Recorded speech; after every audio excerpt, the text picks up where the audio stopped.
வணக்கம் நேயர்களே. அரியவற்றுக்கெல்லாம் அரிதே பெரியாரை பேணி தமரா குழல் என்று சொல்லுவார் திருவள்ளுவப் பெருமான். விஷயம் தெரிந்தவர்களை, அறிவு முதிர்ந்தவர்களை சென்று சந்தித்து அவர்களிடம் நட்பு பரிமாறிக்கொள்வது எப்பொழுதுமே நன்மையை தரும். ஒரு நாள் நாரதர் திருமாலிடம், பிரம்மாவிடம், தேவர்களிடம் சென்று கேட்டார், சிவபெருமான் எதற்கு மண்டை ஓடுகளை கழுத்தில் அணிந்திருக்கிறார் என்று. தெரியவில்லை என்று சொன்னதினால் நமது சிவனின் பாதியாக இருக்கின்ற பார்வதியிடம் வந்து கேட்டார், தங்கள் கணவர் ஏன் இப்படி அணிந்திருக்கிறார் என்று. எனக்கும் தெரியாது என்று பார்வதி சொன்னார்கள். சரி, நான் சிவனிடமே கேட்டு சொல்லுகிறேன் என்று சொல்லி சிவபெருமானிடம் கேட்டார். சிவபெருமான் சொன்னார், நீ பூலோகத்தில் எடுத்த அவதாரம், அந்த அவதாரம் ஒவ்வொரு அவதாரத்திற்கும் அந்த தலை ஓட்டை நான் மாலையாக அணிந்திருக்கின்றேன். நீ மீனாட்சியாக, விசாலாட்சியாக அவதரித்த போது அது முடிந்தவுடன் அந்த மண்டை ஓட்டை நான் கழுத்தில் அணிந்து கொள்வேன்.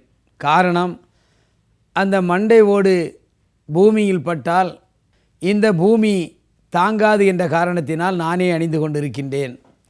உனக்கு அந்த சக்தியை, உணர்கின்ற சக்தியை எப்படி ஊட்டுவது என்று எனக்கு தெரியவில்லை. அதற்கு நீ 4 ரிக், யஜூர், சாம, அதர்வணம் என்று சொல்லுகின்ற 4 அந்த வேதங்களையும் பயில வேண்டும்.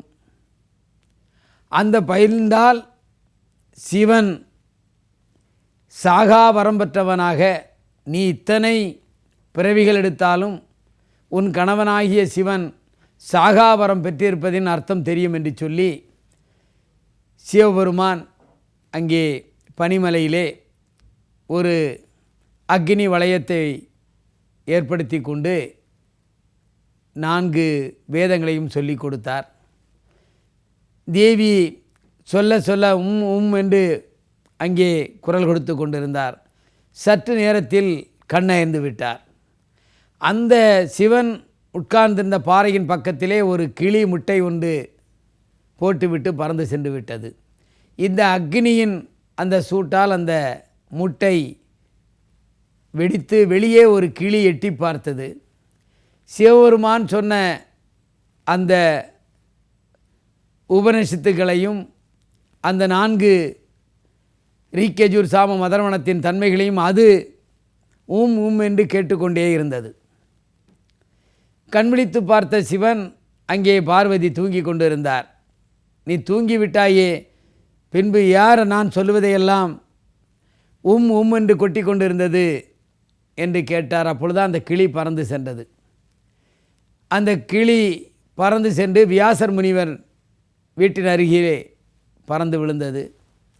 வியாசரின் மனைவி கொட்டாவி விட்ட நேரத்தில் இந்த கிளி குஞ்சு அந்த வாய்க்குள் சென்று விட்டது. வாய்க்குள் சென்றவுடனே நாளொரு மேனியமாக அது வளர ஆரம்பித்தது. அந்த வியாசர் மனைவிக்கு வலி தாங்க முடியவில்லை. எனவே கடவுளிடம் வேண்டினார்கள். அந்த கடவுள் வந்து அங்கே உதவி செய்ய வந்த பொழுது உள்ளே இருந்த கிளி சொன்னது, சுயநலம் இல்லாத எந்த நாடு இருக்கிறதோ அங்குதான் நான் பிறப்பேன் என்று சொன்ன உடனேயே அவரும் அப்படியே ஒரு நாட்டை அங்கே ஏற்பாடு செய்து அந்த கிளிக்குட்டி அங்கே வாழ்ந்தது. ஒரு சாதாரண கிளி அங்கே சிவபெருமான் சொன்ன கருத்துக்களை அந்த வேதங்களின் தன்மையில் கேட்டதினால் அது ஒரு பெரிய முனிவராக, எல்லோரும் போற்றக்கூடியவராக, கடவுள் அந்தஸ்தில் இருக்கின்ற நிலையை அந்த கிளி பெற்றது. ஆக விஷயம் தெரிந்தவர்களை, கருத்தாய்ந்த மனிதர்களை நாம் அணுகி அவர்கள் சொல்லுவதை கேட்டால், அவர்கள் பாடத்தை அறிந்தால், சாதாரண கிளி எப்படி கடவுளாக மாறியதோ அப்படி நாமும் அறிவில் உயர்ந்து வாழலாம் என்றதை மனதில் நிறுத்தி கொள்ள வேண்டும் என்று சொல்லி மீண்டும் உங்களை நாளை காலையிலும் மாலையிலும் சந்திக்கின்றேன். நன்றி, வணக்கம்.